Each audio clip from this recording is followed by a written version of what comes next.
thank you guys so much for joining me in today's session. We're going to be going into a beginner's guide, intro to color grading in Davinci Resolve 18. I've had a couple of friends mention that they would like to see something like this. So basically what I'm going to do is I'm going to go through an old project I did, worked on before and kind of redo it. And I'm just going to do some basic things. I'm not going to do anything too crazy. This is literally just to get you started. This is not teaching you how to color grade. This is showing you how to move around and do some basic things in Davinci Resolve. So let's go ahead and get started. Switch my view over, transition into my project. So you can see my project here.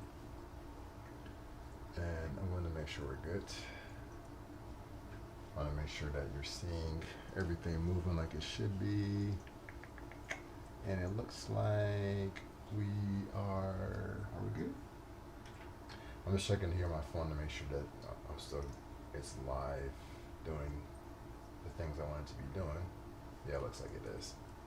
Okay, so we're gonna go ahead and hop here. So this is a project I did back in 2022 for my wife's business. She has a press-on nail company, and she makes custom press-on nails. And this was a summer campaign. She made a special set for the summer in 2022, and she was advertising that specific set.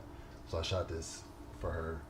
When I shot this, I had just got a new camera, and I did not really know how to use the camera properly. So we just went out and just did it, because I was on the camera. I just got the new camera and got rid of my old ones. So I was like, this is all we got. We just had to go for it. And I did not know how to properly expose. So these shots are a little bit overexposed, but we're going to still kind of show. I'm just kind of still show you, even in that extreme worst case scenario, what you still can do in Davinci Resolve.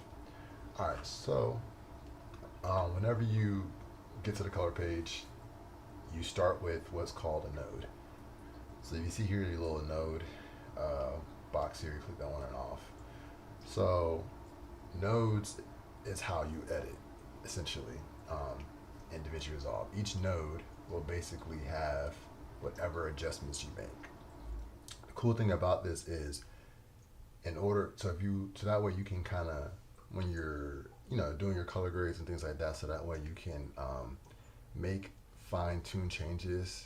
It's good to have multiple nodes, if that makes sense.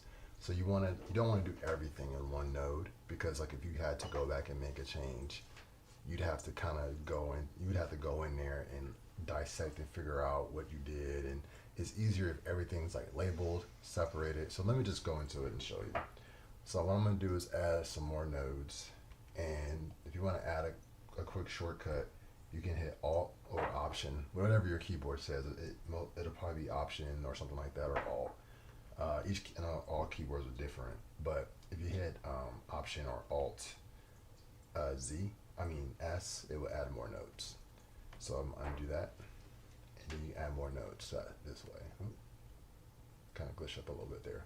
Then you can also do the reverse and then Shift Z and then go back. Oh no, I messed that up. That's not right. That was not right. Let's go back to fit. Anyways, yeah, you can add them backwards as well, but I'm just gonna. Hold on, why is this not? I'm using a different keyboard than the one I normally use, so I have to remember my shortcuts. It's kind of throwing me off a little bit. There we go. All right, I got it. So start over here. So if you want to, so let's say I wanted whatever I have here. This I wanted to add another node before number one. I would go Shift S, and then my first node became my second one. So if you want to add a node forward, you hit Alt or Option S. Add a node backwards, Shift S. So that's how that goes. But anyways, I'm just gonna work with. I will work with the 4, and you can kind of move these around however you want. These are just serial nodes. I really don't want to go into all that right now, because it's overcomplicating it, but there are different types of nodes that have different functions and how they relate to each other, essentially. You can do, for different effects, different things you want to do, you have more advanced nodes. I'll go into that in another video. But let's just say we're just going to do everything we need to do here with just serial nodes. Basically, you see the little lines here connecting each green triangle, and then a square, and then a green triangle square. So essentially it's like connecting each point. So one node leads to the other node. So you have your base, this is my starting point, and then the next node adds on top of that one, and then the next node adds on top of that. So it's like you're feeding the information from the previous node into the next one. So that's why there's different nodes for different things, because if you don't want your nodes to operate in that way, you can affect it. You can change it. But what I'm going to do is label, and I'm going to do a node label, right click, hit node label here. In this first one, I'm going to call primaries, because I'm going to use my primary wills to make my adjustments there. This one I'm going to call curves. I'm going to do my S curve adjustments there. This one, how do I want to do this? I'm going to name this one, I'm not going to go too crazy on this. I'm going to name this one, we'll call it Vig for vignette, so it's just shorthand. And then my final is going to be I'm going to put my LUT here. Okay, so what I'm going to do is add, because I shot this in log. I shoot on the Fujifilm X-T3, so that's f-log1. So I have some LUTs already for that. So I'm just going to grab whatever the LUT, so basically get it to a Rec 709. So I could call, I guess I couldn't call this actually Rec 709. Get it to that Rec 709 basic look. So how it looked in camera, how it should look in camera. You shoot in log. If you do photography, it's like shooting raw for video. Almost, it's not quite. There is a raw for video, but it's like you're shooting in a flatter profile to give yourself more room to work with when you're editing, like when you want to do your color grading, and it also gives you more flexibility. In some cases, you'll get more information in your highlights, things like that. So not all logs are created equal. So each camera's log is different. So sometimes with log you can get more latitude, but it's not like you shoot your camera in log is not the same for every camera's log. So you need to do research on that one. But you can usually find whatever the profile was that you were shooting in on the manufacturer's website or something like that. So in my case, I went to Fujifilm's, and where did I save this at? I think it's in my downloads. Yeah. So I'm going to throw on XC3. Here we go.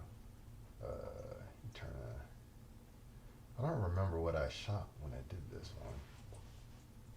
But you can use whatever you want, essentially. But I don't know if I did Eterna. Let's see. I'll roll with this one. F-log gamut. CWR. Well, I don't remember. I need to look that up. I don't remember. Basically, it's getting to like a basic look. I don't think I shot this in Eterna. Maybe I did. I'll just roll with this one. I like how it looks. You should know which, like I said, this is an older project, so I'm not 100%, I don't remember which profile I would have been shooting this in. But anyway, so we set that. So essentially what that does is that starts. So in some cases, some people might be fine with that. It's like, this is out of camera. This is what your camera gave you, and you're just done with your project. You said, I'm not going to edit nothing. I'm not going to make any adjustments. That's good. I'm done. Just a quick little aside, if you want to take off, if you want to bypass your effects and your color grades, you can hit the bypass button here, and then it will, make sure you can see that. I'm not sure this is showing up correctly on your guys' end. Yes, it is. I wanted to make sure you can see that. You click this button, it bypasses before you made all your adjustments. But basically what I'm getting at, you can do the same thing on your actual node. If you click on the number of the node, it will mute it essentially, or silence the track so you don't see it, or deactivate it. So now you can see this is what we started with, this super flat log profile, the Rec 709 adjustment, brings it to like a good starting point. Like, okay, this is where you're at, so now you can make your adjustments from there. You can do that without having that, but it's just like it helps you get to a good starting point, and then from there you can make your adjustments. So now everything I'm doing is going to be more of a creative, aspect of what I'm going for, not so much just trying to get it to a basic level. All right, so first off, I don't really like how the colors are looking on their skin. Oh, sorry about that. You probably didn't see that anyway. Something just popped up on my screen. So what I want to do, well, first thing I do, you have curve. I like to start with curves. So my second node is curves. So I want to come over here. If you look here in this little middle panel, you have all your different adjustments and different tools to make adjustments with. So I'm going to click on curves, and I'm just pretty much, then I'm going to click over here to these three dots, editable splines. You want to click on that. And then what that allows you to do is when you click on your little points here, it pops up. Hold on, it's not working on my end. There it is. It's a little slow on my end, so it probably looks okay for you guys. My computer's just stuttering a little bit. But you get like another little adjustment to be able to make fine tuner more, like you just really just making subtle fine tune details. If I didn't have that on, let me just show you guys what that would be like. So you can see without it, no, that's not right. Took it off. Editable splines is off. So now when I'm making my adjustments, I don't have that little extra piece that sticks out. Not that you can't just do it like this, but I just like to have more control, if that makes sense. If you want to make your ass curve. Anyways, I'm going to put it back to where it was, go back to editable splines. And now I have that extra flexibility that I want. I'm just going to do a slight contrast. This is essentially for contrast purposes, just a little bit. I'm not going to do most of it here because, for one, the highlights are already clipped as it is. So I really don't want to do a lot there. So I'm going to leave that how it is. Primary, again, I'm not trying to teach you guys how to color grade in this one, but that'll be for another time. There's ways to go in and really, really fine tune things. But let's say, so for here, your primary log wheels is where you're going to do a lot of your heavy lifting, because you can really you get your temperature, your tint, contrast, pivot. You got a lot of different things. Saturations down here, highlight shadows. You get a lot of different things that you can do here. So I'm just going to play with the contrast first a little bit. Just kind of boost that a little bit, make it pop some more. A little bit more separation in the image there. And again, if you want to see what you're doing as you go, you can click on and off. Same thing with the curve, see what it's doing.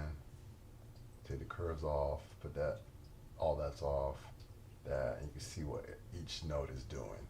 So you're like, okay, I can see what's going on here. Now, it just has a wash. This is just the way that particular LUT is. I'm just not feeling how pink everything is looking. So I'm going to go to the midtones and just kind of try to add a little. Let's see. That's pushing it a lot.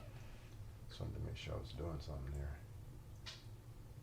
Just going to kind of push it away. Push it to the red a little bit.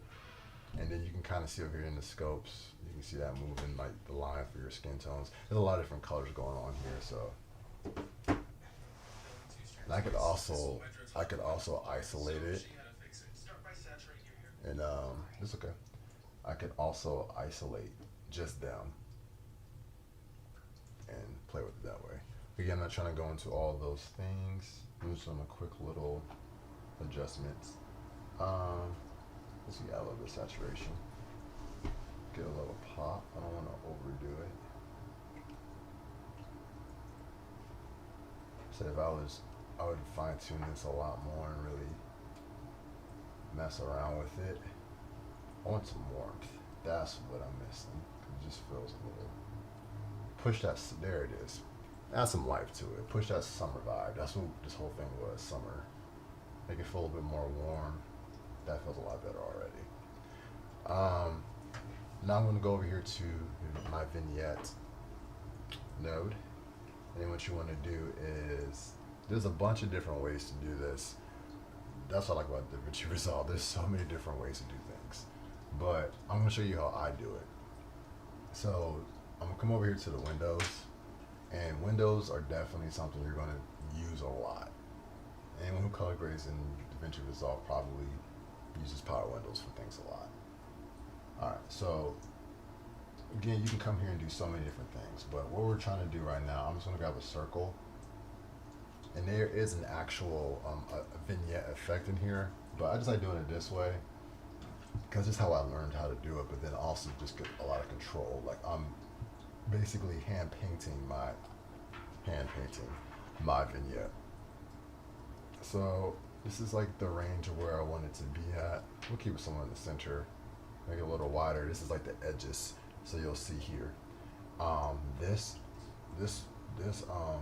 the white circles basically give you your shape. This is how you shape the window, and then the red feathers. So the more you pull out, the more you feather it.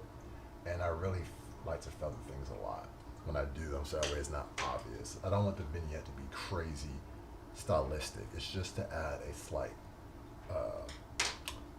just like a slight shadow around them, but it's just to highlight them. It's a way that I use to create more contrast and more highlight for the subject.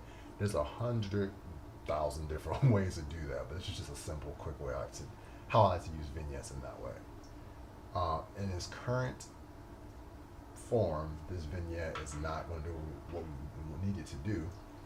So I'm going to hit the invert button here, and it's going to swap it to be everything outside of the circle. So let me show you this way. If you hit Shift H, it will show you what your effect is doing that you have on, that you're working on right here. So so basically everything within the gray is what's going to get affected. I don't want that because I want to affect the outer region, the edges. So I'm going to hit the invert button here, and it's going to swap it. Now you see, now it's going to affect everything outside of the gray, which is what I want. So now I'm going to turn that off so you can see in real time what I'm doing. I'm going to go back to my primaries in the color wheel, the log wheels. And this is why it's good to do different nodes, because I could have done everything I've done so far on one node, but if I wanted to adjust it one thing specifically, I wouldn't be able to. Once you're in a node, you can have as many of the different adjustments in a node. You don't have to keep one adjustment in one node. I can have multiple things going on. So in this case, I have two things because I have the power window. So I'm setting what I want to be affected. Now I'm choosing to use the primaries, the log wheels, to do the effect. So what I'm going to do is I'll just start with midtones and start pulling my midtones down with the wheel here at the bottom. So you just see that. I'm pulling that over. You can see the adjustments happening. And then you can look over here. I'm going to go over exaggerate it so that way you can see. I really pushed it there.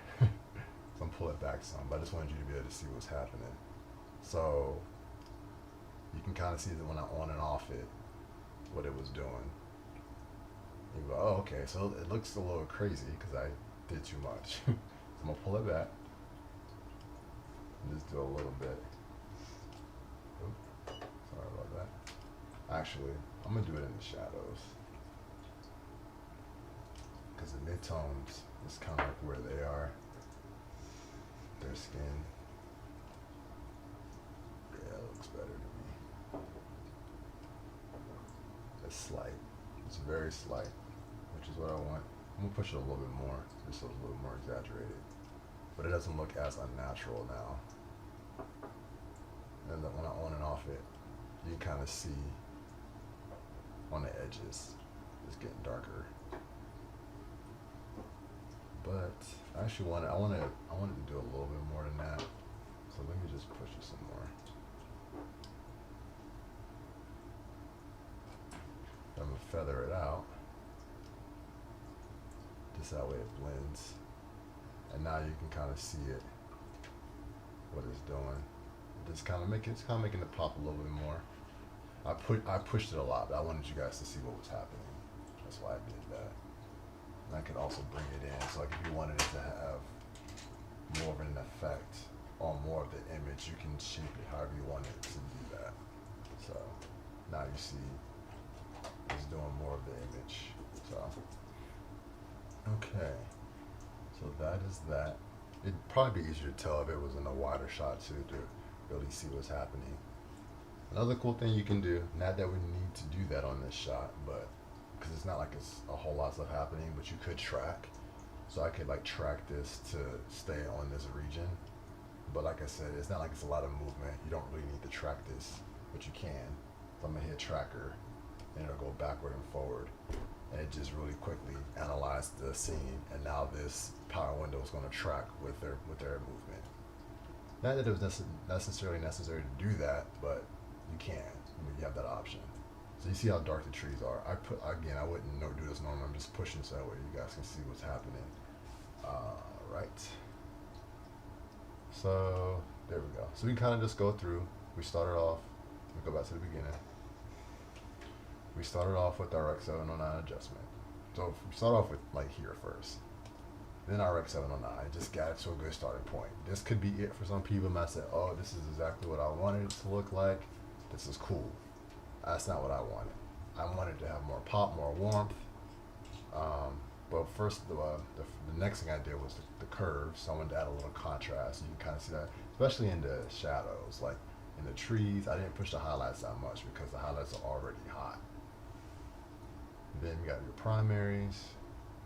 That to me is what starts really making the look for me, because I was like, yeah, that's where I wanted it. Some correction. I didn't really do a heavy grade, it's more correction, but I did warm it up a lot more. And then the vignette, which in this case doesn't really feel to do that much on this shot, so I probably would either take it off or not really use it. So again, if I didn't want it, just do that. I don't have to have it in there. So, and then just for fun, I'm gonna throw another adjustment in here. It's gonna be a third. I'm gonna show you guys some effects. Let's try. Which one do I want to try? I want you guys to sound crazy. Maybe I'll do the glow effect. Just grab it, drag and drop it, and you can really see this is like early 2000s, super crazy music video look. I don't know, maybe some CSI Miami beach shot. But you can mess with the threshold on that, really push it, and it's like, whoa, or you can bring it back. But if you just want to kind of like, I don't know, create a little glow, make it have that pop, that type of vibe, you can kind of change what it does. Vignette, reflecting camera. I'm gonna put it on the vignette. You can change the composite mode and do different things like that. Add normal, add opacity. The opacity, you can bring it up, bring it down. How much you notice it, don't notice it. So like, I'm just overdoing it so you guys can see what's happening. Bump that gain up more, do different things.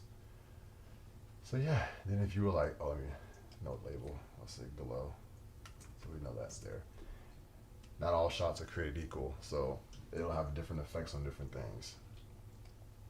So it's cool. I'll leave it on just so we can see it. And yeah, oop, I didn't mean to go there. Let's go back. So yeah, that's that. Let me close that out so that we get some more real estate back here. Close the nodes out too.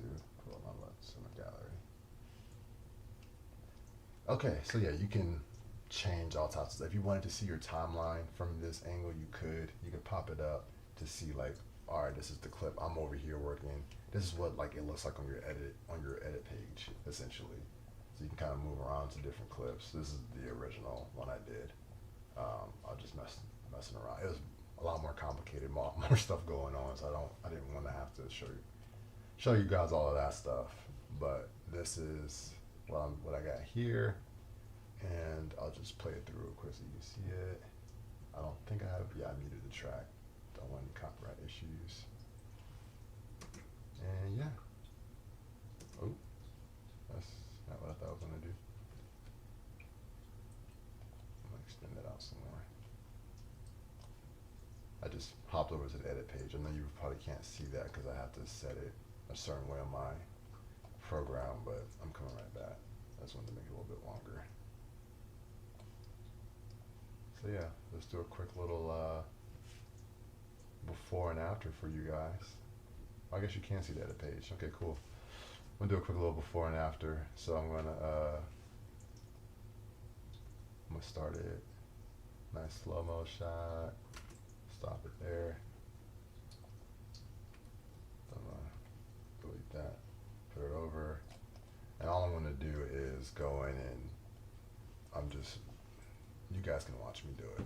If you have questions, leave them in the comments below, and I will try my best to answer any questions you have. I'm just gonna basically mute everything. Because I could just reset everything, but I already did it, it's fine. So we're gonna have a quick little before and after here, and then we'll end out the stream. And I just wanted to say thank you guys so much for watching. Quick little before, and then the after, and there we go. So that is how you get going in color grading in Davinci Resolve. Let's go ahead and transition out there. Nothing too complicated. That really wasn't a tutorial on how to color grade. I would also do a lot of things differently and really fine tune things a little bit better. I was just roughly going through. That'll help you get started. So if you get to the color page and you're like, I don't know what I'm looking at, now you know, you can use that as a guide or reference to just play with it. And now when you're going through, at least you have an idea of how to move around, what does what, and you can start to experiment and play with things. But thank you guys for watching this video. I appreciate it. Thank you for hopping on the stream, watching. If you're not watching live, if you watch after the fact, please feel free to leave comments, ask me questions, and if you want me to follow up on something or explain something in more detail, I can totally do that. But more streams will be coming out, and I'll see you guys next time. Peace.